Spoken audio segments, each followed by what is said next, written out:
حدیث پاک میں آتا ہے کہ اپنے بچوں کو 3 چیزیں سکھاؤ۔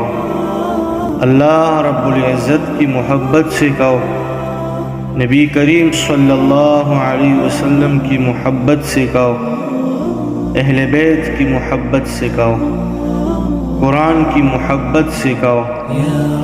اب ان کی محبت سکھانا یہ تو ماں کے بس میں ہے۔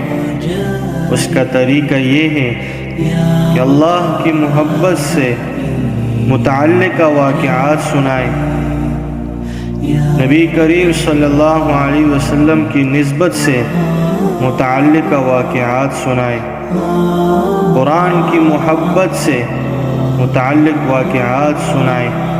قصص القرآن کتاب میں اچھے واقعات ہیں۔ جب بچوں کو کچھ واقعات سنانے ہیں تو بچوں کو سونے سے پہلے قرآن کے متعلق واقعات سنائیں، تاکہ بچے جب بڑے ہو کر قرآن پڑھیں گے وہ واقعات پہلے سے ان کے دلوں میں ہوگے۔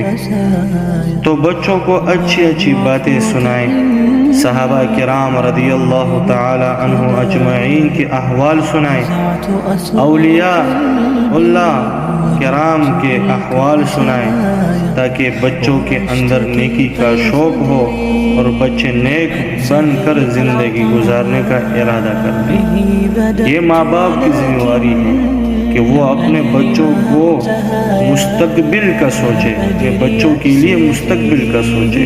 آخر الدعوانا ان الحمد للہ رب العالمین۔